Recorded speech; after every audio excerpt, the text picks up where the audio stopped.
Let us start the question number first now. Question number first is given here.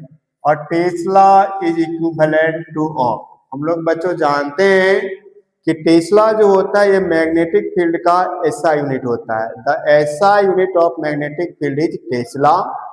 हम लोग पढ़े हैं कि किसी भी करंट कैरिंग कंडक्टर को जब हम लोग मैग्नेटिक फील्ड में प्लेस करते हैं तो मैग्नेटिक फील्ड क्या करता है, एक फोर्स को क्या करता है, एग्जर्ट करता है। किसके ऊपर फोर्स को एग्जर्ट करता है, तो करंट कैरिंग कंडक्टर के ऊपर क्या करता है, फोर्स को एग्जर्ट करता है। और यही मैग्नेटिक फोर्स के कारण जो बॉडी होता है ये आपका किस में आ जाता है, मोशन में आ जाता है। तो सिंपल सा कहने का यहाँ मतलब यही है कि जब भी करंट कैरिंग कंडक्टर को हम लोग मैग्नेटिक फील्ड में प्लेस करेंगे तो मैग्नेटिक फील्ड के कारण क्या होगा, जो करंट कैरिंग कंडक्टर है वो फोर्स को क्या करेगा, एक्सपीरियंस करेगा। तो उसी एक्सप्रेशन की हेल्प से हम लोग क्या करेंगे, इसको सॉल्व करने वाले हैं। तो मैग्नेटिक फोर्स का फॉर्मूला हम लोग पढ़े थे, F बराबर क्या होता है, F बराबर होता है I/L vector cross B vector. मैंने आपको बताया था मैग्नेटिक फोर्स का फॉर्मूला होता है I/L vector cross B vector. और यहाँ आपने पढ़ा है कि यहाँ दो वेक्टर का क्या है, क्रॉस प्रोडक्ट है, तो इसको हम लोग लिख सकते हैं I। हम लोग पहले लेंगे लेंथ का मैग्नीट्यूड, तो हम लोग L लिखेंगे, B का मैग्नीट्यूड मतलब B। और यहाँ देख रहे हैं हम लोग दोनों वेक्टर के बीच में कैसा है, तो क्रॉस प्रोडक्ट है, तो यहाँ हम लोग कौन सा एंगल लेंगे, साइन थीटा लेंगे। और थीटा किसके बीच का एंगल होगा, तो theta is angle between L and B vector. इसी की हेल्प से हम लोग क्या करेंगे, इसको सॉल्व करने वाले हैं। F का मतलब क्या है यहाँ बच्चों, मैग्नेटिक फोर्स है, I का मतलब करंट है, L का मतलब लेंथ ऑफ द कंडक्टर है, B का मतलब मैग्नेटिक फील्ड है, और साइन थीटा जो है सो आपका क्या है, एंगल है between L vector and B vector. यहाँ से हम लोग क्या करेंगे बच्चों, B को सब्जेक्ट बनाएंगे, क्योंकि B का ऐसा यूनिट क्या होता है, टेस्ला।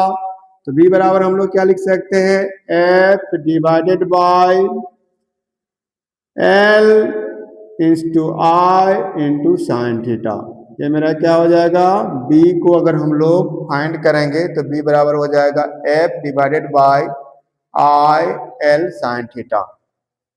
हम लोग जानते हैं कि साइन थीटा क्या होता है, आपका P/H होता है, तो साइन थीटा का कोई यूनिट नहीं होता है, यानी साइन थीटा मेरा क्या होता है बच्चों, यूनिट लेस होता है।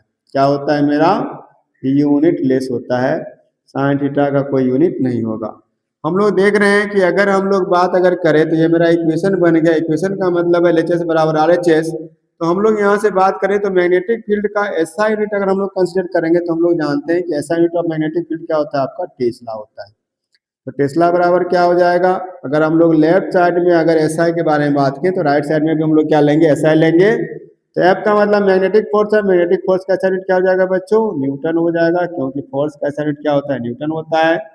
L का मतलब लेंथ है, लेंथ का यूनिट क्या हो जाएगा, मीटर। और I आपका करंट है, इसका क्या हो जाएगा, एम्पियर।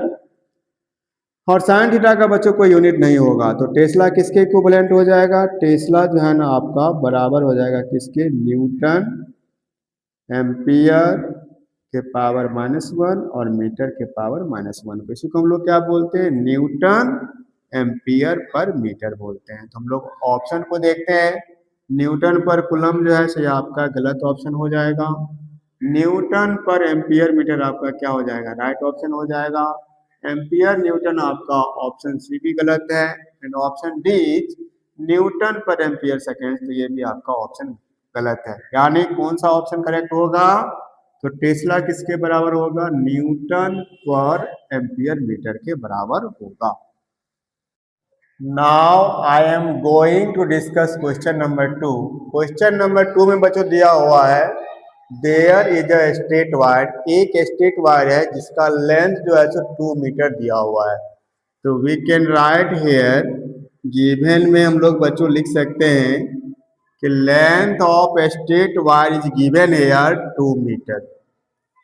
नेक्स्ट हम लोग पढ़े carries a current of 10 ampere, ये कितने करंट को कैरी कर रहा है, तो 10 एम्पियर करंट को कैरी कर रहा है। इसका मतलब I का वैल्यू कितना हो जाएगा, 10 एम्पियर हो जाएगा। और इस वायर को कहाँ प्लेस किए हुए हैं, तो यूनिफॉर्म मैग्नेटिक फील्ड में प्लेस किए हुए हैं। और मैग्नेटिक फील्ड का स्ट्रेंथ अकॉर्डिंग टू क्वेश्चन कितना दिया हुआ है बच्चों, तो 0.15 टेस्ला दिया हुआ है। 0.15 टेस्ला मैग्नेटिक फील्ड का स्ट्रेंथ दिया हुआ है। और बोला जा रहा है कि current carrying conductor magnetic field के साथ कितना डिग्री का एंगल बनाता है, तो angle is given here 45 degree. तो finally you have to find the value of magnetic force. Magnetic field के द्वारा मैग्नेटिक फोर्स कितना लगेगा करंट कैरिंग कंडक्टर पे, ये आपको फाइंड करना है। तो अभी हम लोग फॉर्मूला पढ़े हैं, एफ बराबर क्या होता है बच्चों, I into L vector cross B vector. और मैंने इसका फॉर्मूला क्या बताया, एफ बराबर क्या होता है, I L B sine theta. Value को हम लोग सब्स्टिट्यूट करेंगे। एल का वैल्यू जो है सो आपका 2 मीटर है, आई का वैल्यू 10 है, तो आई का वैल्यू यहाँ दिया हुआ है प्लस, तो हम लोग आई का वैल्यू कितना लेंगे बच्चों, 10 लेंगे। एल का वैल्यू 2 दिया हुआ है, और बी का वैल्यू जो है आपका 0.15 दिया हुआ है। और एंगल कितना दिया हुआ है बच्चों, 45 डिग्री। तो साइन 45 का वैल्यू हमें पुट करना होगा, हो जाएगा बच्चों 20 इंटू 15 डिवाइडेड बाई 100। और ये आपका साइन 45 कितना हो जाएगा, 1/√2 हो जाएगा। हम लोग कट करेंगे तो 25 जा जो है आपका 100 हो जाएगा, 5 3 जा आपका 15 हो जाएगा। यानी योर आंसर इज 3/√2 न्यूटन। यह आपका राइट आंसर हो जाएगा, 3/√2 newton is the right answer.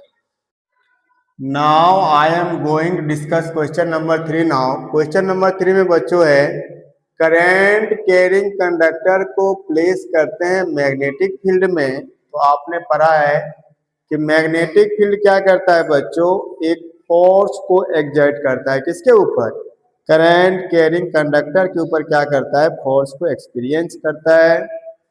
और ये फोर्स के चलते क्या होता है, जो करंट कैरिंग कंडक्टर है वो मोशन में आ जाता है। तो यही पूछा जा रहा है कि जब करंट कैरिंग कंडक्टर को मैग्नेटिक फील्ड में प्लेस करते हैं तो फोर्स को एक्सपीरियंस करता है, तो कंडक्टर और मैग्नेटिक फील्ड के बीच में क्या एंगल होना चाहिए ताकि वो मैक्सिमम फोर्स को क्या कर सके, एक्सपीरियंस कर सके। इस क्वेश्चन को जब हम लोग सॉल्व करेंगे तो सबसे पहले हम लोग मैग्नेटिक फोर्स का फॉर्मूला लिखेंगे। We know that magnetic force बराबर क्या होता है बच्चों, तो I is to L vector cross B vector होता है। और मैंने आपको ये बताया अभी कि एफ बराबर क्या हो जाएगा, तो आपका हो जाएगा I L B sine theta. इसका मतलब यह है कि मैग्नेटिक फोर्स को अगर हमें मैक्सिमम करना है तो हमें साइन थीटा को क्या करना पड़ेगा बच्चों, मैक्सिमम करना पड़ेगा। किसको मैक्सिमम करना पड़ेगा, साइन थीटा का वैल्यू मैक्सिमम होना चाहिए। और आप जानते हैं कि साइन थीटा का जो मैक्सिमम वैल्यू होता है बच्चों, वो किसके इक्वल होता है, वो 1 के इक्वल होता है। यानी साइन 90 का वैल्यू किसके इक्वल होता है, तो 1 के इक्वल होता है। यानी थीटा का वैल्यू कितना होना चाहिए, 90 डिग्री होना चाहिए, तभी जाके जो मैग्नेटिक फोर्स का वैल्यू है वो मैक्सिमम हो सकता है। यानी करंट कैरिंग कंडक्टर और मैग्नेटिक फील्ड के बीच का एंगल कितना होना चाहिए बच्चों, 90 डिग्री होना चाहिए, तभी जाके हम बोलेंगे कि मैग्नेटिक फोर्स का वैल्यू क्या है, मैक्सिमम है। सेकेंड क्वेश्चन है क्वेश्चन नंबर 4 आपका, the force exerted on a current carrying wire. Current carrying wire पे क्या फोर्स लगता है जब उसको मैग्नेटिक फील्ड में प्लेस करते हैं। लेकिन बताया जा रहा है कि मैग्नेटिक फोर्स का वैल्यू किसके इक्वल है बच्चों, 0 के इक्वल है। तो वायर और मैग्नेटिक फील्ड के बीच का एंगल कितना है। तो यहाँ से फिर हम लोग इसी फॉर्मूला से समझ सकते हैं, एफ बराबर क्या होता है बच्चों, I L B sine theta होता है। तो यहाँ आप दो कंडीशन पढ़ सकते हैं कि एफ का वैल्यू 0 के बराबर कब होगा, तो एंगल के बारे में बात हो रहा है। यानी साइन थीटा का वैल्यू अगर हम लोग 0 से इक्वेट करेंगे तभी जाके इसका वैल्यू किसके इक्वल होगा, 0 के इक्वल होगा। हम लोग जानते हैं कि मैग्नेटिक फोर्स का जो वैल्यू है वो 2 केस में आपका 0 हो सकता है। थीटा का वैल्यू जब हम लोग 0 डिग्री लेंगे, इसका मतलब जो मेरा करंट कैरिंग कंडक्टर है और मैग्नेटिक फील्ड दोनों एक ही डायरेक्शन में रखा हुआ है, तब एंगल कितना बनेगा, 0 डिग्री बनेगा। और 0 डिग्री का मतलब क्या है, साइन 0। और साइन 0 का वैल्यू किसके इक्वल होता है बच्चों, तो ये 0 के इक्वल होता है। दूसरा कंडीशन ये होता है कि मैग्नेटिक फोर्स तब जीरो होता है जब दोनों के बीच का एंगल कितना हो, 180 डिग्री हो। इसका मतलब करंट कैरिंग कंडक्टर जो है ना, उसका डायरेक्शन मैग्नेटिक फील्ड डायरेक्शन के क्या है बच्चों, अपोजिट है। करंट कैरिंग कंडक्टर अगर हम लोग लेफ्ट टू राइट प्लेस किए हैं तो मैग्नेटिक फील्ड डायरेक्शन क्या हो जाएगा, राइट टू लेफ्ट हो जाएगा। तभी जाके हम लोग बोल सकते हैं कि दोनों का डायरेक्शन अगर अपोजिट है तो दोनों के बीच का एंगल कितना बनेगा, 180 डिग्री बनेगा। और उसी केस में हम लोग पढ़े हैं कि साइन 180 का वैल्यू भी किसके इक्वल होता है बच्चों, तो ये 0 के इक्वल होता है। तो आपको दो एंगल याद रखना है, जब दोनों के बीच का एंगल 0 डिग्री हो या दोनों के बीच का एंगल 180 डिग्री हो। इस दोनों केस में क्या होता है, मैग्नेटिक फोर्स का वैल्यू क्या होता है बच्चों, 0 के बराबर होता है। तो ऑप्शन में हम लोग देख रहे हैं यहाँ 0 तो दिया हुआ नहीं है, 180 दिया हुआ है, तो यही मेरा राइट ऑप्शन हो जाएगा। जब करंट कैरिंग कंडक्टर क्या करेगा, मैग्नेटिक फील्ड में किसी फोर्स को एक्सपीरियंस नहीं करेगा जब दोनों के बीच का एंगल कितना हो, 180 डिग्री हो। Late us start the question number 5 now. Question number 5 में दिया हुआ है which of the following doesn't exert any force when kept in a uniform magnetic field। बच्चों सबसे पहले अगर हम लोग बात करें तो मैग्नेटिक फील्ड के लिए कंडीशंस क्या है। मैग्नेटिक फील्ड्स का कॉन्सेप्ट तभी आता है जब चार्ज आपका किस में हो, मोशन में हो। किसी भी कंडक्टर से हो कि अगर करंट का अगर फ्लो होता है तो मेरा जो कंडक्टर है क्या बन जाता है बच्चों, जब तक करंट का फ्लो होता है तब तक उसके पास मैग्नेटिक बिहेवियर होता है। और मैग्नेटिक बिहेवियर कारण इसको हम लोग क्या बोलते हैं, magnetic effect of electric current बोलते हैं। दैट मीन्स कहने का मतलब ये है कि जब तक हम लोग कंडक्टर से होकर करंट को पास नहीं कराएंगे तब तक मैग्नेटिक फील्ड का कॉन्सेप्ट नहीं आएगा। तो सिंपल सा कॉन्सेप्ट यहाँ यही है कि ऑप्शन सी को अगर हम लोग देखते हैं तो ऑप्शन सी दिया हुआ है स्टेशनरी चार्ज। स्टेशनरी चार्ज का मतलब है चार्ज बच्चों किस में होना चाहिए, आपको रेस्ट में होना चाहिए। चार्ज किस में है बच्चों, रेस्ट में है। और चार्ज अगर रेस्ट में है तो ये इलेक्ट्रिक करंट को कंस्टिट्यूट नहीं कर सकता है, इलेक्ट्रिक करंट ये नहीं बना सकता है। यानी ये कौन सा फील्ड प्रोड्यूस करेगा, तो केवल इलेक्ट्रिक फील्ड ही जो है सो प्रोड्यूस कर सकता है। इसलिए ऑप्शन सी मेरा क्या हो जाएगा, राइट ऑप्शन हो जाएगा कि स्टेशनरी चार्ज क्या करेगा, किसी भी तरह के फोर्स को क्या करेगा, एक्सर्ट नहीं करेगा जब हम लोग इसको यूनिफॉर्म मैग्नेटिक फील्ड में प्लेस करेंगे। बाकी जितने भी कंडीशंस है इसके बारे आपने पढ़ा है कि मैग्नेटिक फील्ड को हम लोग कैसे प्रोड्यूस कर सकते हैं, तो with the help of magnet, with the help of current carrying conductors की हेल्प से हम लोग क्या कर सकते हैं, हम लोग मैग्नेटिक फील्ड को प्रोड्यूस कर सकते हैं। तो मूविंग मैग्नेट है, ये भी क्या कर सकता है, मैग्नेटिक फील्ड को प्रोड्यूस कर सकता है। मूविंग चार्ज है, ये भी क्या कर सकता है, मैग्नेटिक फील्ड को प्रोड्यूस कर सकता है। स्टेशनरी मैग्नेट्स भी क्या कर सकता है, मैग्नेटिक फील्ड को प्रोड्यूस कर सकता है। क्योंकि आप पढ़े हैं कि मैग्नेट हमें क्या देता है बच्चों, मैग्नेटिक फील्ड देता है। लेकिन जो स्टेशनरी चार्ज है ये कभी भी मैग्नेटिक फील्ड को प्रोड्यूस नहीं कर सकता है। अब हम लोग क्वेश्चन नंबर 6 की ओर आते हैं। क्वेश्चन नंबर 6 है current carrying wire in the neighbourhood produces. तो आपने पढ़ा है कि अगर जो भी करंट कैरिंग कंडक्टर है वो क्या बन जाता है, मैग्नेट बन जाता है। यानी करंट कैरिंग कंडक्टर हमें कौन सा फील्ड देगा बच्चों, तो केवल हमें वो मैग्नेटिक फील्ड ही देगा। तो मेरा ऑप्शन क्या हो जाएगा, ऑप्शन सी हो जाएगा। क्योंकि आपने पढ़ा है कि जब भी कोई कंडक्टर है उससे होके करंट अगर पास होता है तो उसके अक्रॉस क्या प्रोड्यूस होता है, तो उसके अक्रॉस जो है सो मैग्नेटिक बिहेवियर प्रोड्यूस होता है। उसी का नाम क्या है, magnetic effect of electric current है। तो जब भी किसी कंडक्टर से होके करंट का अगर फ्लो होगा तो कौन से फील्ड को प्रोड्यूस करेगा, मैग्नेटिक फील्ड को केवल वो प्रोड्यूस करेगा। Late us start question number 7 now. Question number 7 में बच्चों दिया हुआ है the magnetic field inside a long straight solenoid current carrying conductor. हम लोग पढ़े हैं बच्चों करंट कैरिंग सोलेनॉइड के इनसाइड हम लोग अगर बात करते हैं तो मैग्नेटिक फील्ड क्या होता है, यूनिफॉर्म होता है। मैग्नेटिक फील्ड यूनिफॉर्म होता है, इसका मतलब सोलेनॉइड के इनसाइड हम लोग कोई भी पॉइंट्स अगर कंसीडर करेंगे तो प्रत्येक पॉइंट से मैग्नेटिक फील्ड का स्ट्रेंथ क्या होगा, सेम होगा।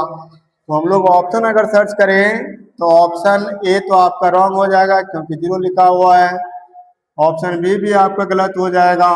ऑप्शन सी भी आपका गलत हो जाएगा। ऑप्शन डी में केवल लिखा हुआ है is the same at all points, क्योंकि जो मैग्नेटिक फील्ड बनता है सोलेनॉइड के इनसाइड वो क्या होता है बच्चों, यूनिफॉर्म मैग्नेटिक फील्ड होता है। और यूनिफॉर्म मैग्नेटिक फील्ड का मतलब क्या है, प्रत्येक पॉइंट्स पे मैग्नेटिक फील्ड का स्ट्रेंथ क्या होगा, सेम होगा। तो ऑप्शन डी आपका सही हो जाएगा। सिमिलरली हम लोग बात करें the current carrying device which produces a magnetic field similar to that of a bar magnet. ये पढ़ा होगा आपने कि बार मैग्नेट का जो मैग्नेटिक फील्ड का हम लोग पैटर्न देखे थे कि magnetic field lines north pole से निकलता है और साउथ पोल पे जाए क्या होता है, मर्ज होता है। सिमिलर पैटर्न हमें कहाँ देखने को मिलता है बच्चों, सोलेनॉइड में भी देखने को मिलता है। इसलिए क्वेश्चन जब भी एग्जाम में आए कि करेंट कैरिंग कंडक्टर डिवाइसेस जो क्या करता है, मैग्नेटिक फील्ड को प्रोड्यूस करता है सिमिलर द बार मैग्नेट, तो आंसर हमेशा क्या लेंगे हम लोग, सोलेनॉइड लेंगे। ऐसा केवल हमें सोलेनॉइड में ही देखने को मिलता है। बंद करो जी।